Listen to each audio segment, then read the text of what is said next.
Hello everyone, this is BiPoLaR e-ByTeS TV with Ken and Sherry Mitchell. This week's topic is relationships.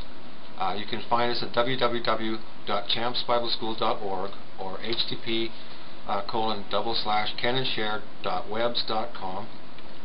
I'm with my wife Rebecca Sherry here, and we're talking about relationships today.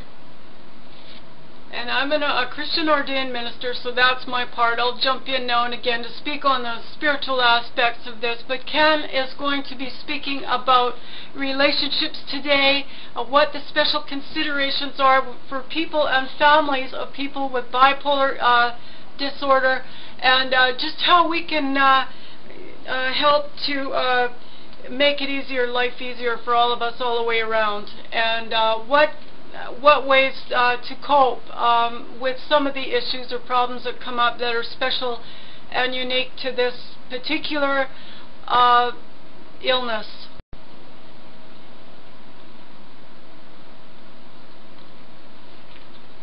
And so, Ken, what are some of the special considerations that we need to consider here with bipolar, given that it's got the mania and it's got the depression? For you, you have mostly what you call the black dog, the depressions, and which causes shutdown, and the mania causes very impatient and overbearing type of ways of being, possibly even criminal or out of character. Depends on what is in your mind and thoughts at the time. But both ways of either being shut down or having way too much energy to be able to properly attend to your relationships, what special considerations would you tell people that have bipolar and advise their families what to expect with this clinical condition? Well, like you said, when I get depressed, I get very withdrawn, and it's obviously taxing on a relationship because I don't have that much to put forward. I notice with us, what we do is we sit every day and we have a talk, just to ground each other and find out where we're at. We go on that scale and decide where I'm at today, and we talk things through. And if there's a problem, we talk until it's resolved, basically. And that's the important part, is communication, I think. Right, and so sometimes the partner or the loved one is going to have to relationships, especially if you're in a bipolar, if you have a member of your family or a husband that's bipolar, a partner, it's 100-100. Marriage is 100-100. And so sometimes, for example, if my husband is shut down in a -6 depression, and if you want to learn about bipolar cycles, you can go to our other video on that. We talk about that measurement scale. But a -6 out of -10 is fairly compromised, fairly shut down metabolism at that point. And so if this is going to go on for some time, which a slow cycler does, say with Ken, this is going to impair the relationship if the partner is not prepared, or the person in relationship with him is not prepared, or her, if they're functioning 25%, to not make up the 75%. And for example, in first marriages, over 60% of the people divorce. And second marriages, it's over 75%, and that's even, sadly to say, with Christians. And so how much more difficult, and that's with normal being, not having an illness, relationships. But how much more do we need to take care and be in the Word of God and hiding the Word of God in our heart, and actually not just reading it but doing and applying it? For example, 1 Peter 3:1-7, on what the order of the family is, what the husband is to do, what is the wife to do, what are the children to do, etc., etc.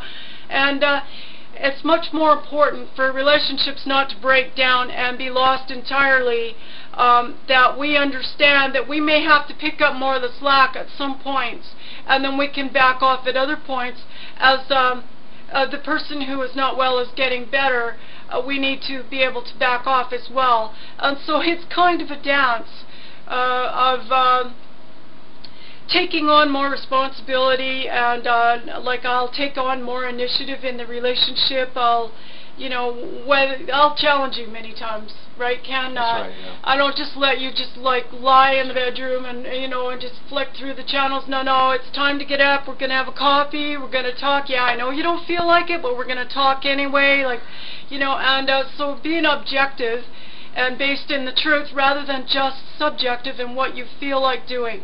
Because especially when you have this illness, much of it is psychotic, which just means delusional or false beliefs, or your bodies and your feelings are giving you inaccurate information, and so your feelings can't be relied on, even more so than, say, normal.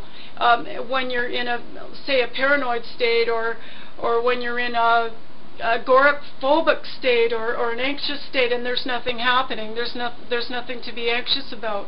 At that point, sometimes I will gently, be a little challenging to come on out and talk to me, and you open up, and you're able to function more.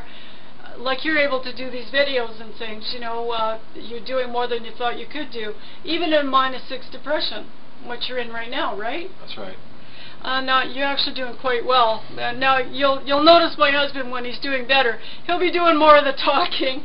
But you can see what I mean. I may have to come in and cover more in terms of responsibility for the relationship. But when my husband gets better, I need to back off again, and he needs to come in and take more space for himself, and as he's able. So really, it's about open, honest communication, and with each other, and no games, no lying, no pretending. Things bother either one of us. We sit down, we talk about it. If we have a problem, we talk even more until we don't have a problem anymore. Until we've come up with some sort of plan A, B, or C. Right, hon? That's right. And so treatment-wise, mental health team and medications as prescribed, depending on whether it's a high or a low or in between. The normals, the intervals, the normal periods of mood doesn't seem to be very often. Maybe once in the past 6 years that we've been married, you've been in an interval for about 1.5 years, and the rest of the time it's been a clinical depression, anywhere from -2 to -6, right, hon? That's right. And if it gets very serious, well then, we have mental health team in a hospital there that can deal with that. And also there's the medications as they're effective. And so commitment to a healthy lifestyle is another thing that you'll see. We've done other videos on health and fitness that we keep up with every other day. We do aerobics whether we feel like it or not, so that when the physical body is in better shape and more fit, the rest of the body, the brain, the mind, it's all connected, comes up. And so my husband's reserve, as they come up, his energy level comes up, and everything starts to balance out. Because the thing is about depression is you need to move, because the thing about depression is everything stops. So whether you feel like moving or not, you need to move every other day. Exercise is even more vital, and it's very effective, because you can end up with reduced meds and all sorts of things, and the recovery time is faster. They've done tests with running psychiatrists, running clinics and things, and they've found every type of mental disorder, whether it's or neurochemical, whether it's say bipolar or schizophrenia or whatever. It's been a positive treatment plan to be on a regular exercise program, aerobics, like 30 to 60 minutes every other day, just going up slow increments, training as your body can handle it, whether you feel like it or not, and hopefully you have support for that. But if you don't, there should be a local running clinic that you'll have, go to your local rec center and ask also your mental health team about things like that, because often they may have training for 10Ks and things. And we've got a resource here for www.biblegateway.com for spiritual. Also, you can type in any key word and get the full counsel of God on just about any matters, and hide the Word of God in your heart, because our faith is central, right, Ken? That's right. To how we're getting through this as a family. And that's all for now. God bless. Create your very own video podcast from PowerPoint. Log on to authorstream.com. It's absolutely free.